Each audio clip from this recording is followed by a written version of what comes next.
আমাদের বহুদিন ধরে আমাদের দাবি ছিল যে যে সকল জায়গাগুলোয় আমাদের ১২০০-র উপর ভোটার রয়েছে সেই সকল বুথগুলোকে ভেঙে দুটো বুথে রূপান্তরিত করা হয়।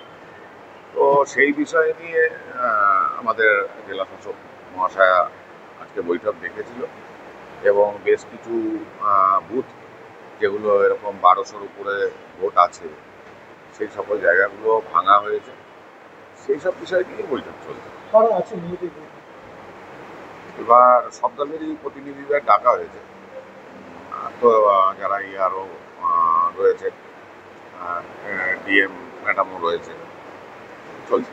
কি বলছেন আপনাদের যে সারা দিয়েছেন, আপনারা যে প্রতিনিধি দিয়েছিলেন আজকে জেলা শাসক ভবনে সরাসরি গিয়ে বলছেন, কি বলবেন জেলা শাসকের এই পদক্ষেপ? আমাদের আরও কিছু দাবি আছে যেগুলো আমরা এখানে তুললাম অবশ্য, কিন্তু সেই বিষয়ে যেহেতু বৈঠক নয়, হ্যাঁ, সেই বিষয়ে যেহেতু আজকের বৈঠক নয়, তো সেই জন্য এটা নেক্সট মিটিংয়ে আলোচনা হবে, সেটা উনি আশ্বস্ত করেছেন। কি নাম আপনি? সুরেশ সাউ, বিজেপি।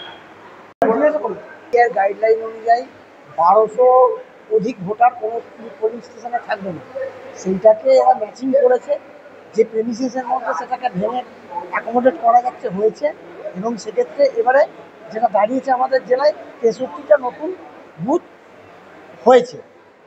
এইটা হচ্ছে ব্যাপার। সব পার্টি ছিল সেখানে, সব আমরা আমি ফরওয়ার্ড ব্লক, সিপিআইএম, এখানে তৃণমূলও আছে, বিজেপিও আছে, অন্য সব দলই আছে। আলোচনা এইটাই, ওরা ওরা যা করেছে হোমওয়ার্ক সেটা ওনারা রাখলেন। আপনাদেরও দাবি ছিল? আমাদের দাবি বলতে কি, আমরা ইসিআই গাইডলাইন মেনে হচ্ছে, আমাদের তো আলাদা কিছু বলার কিছু নেই।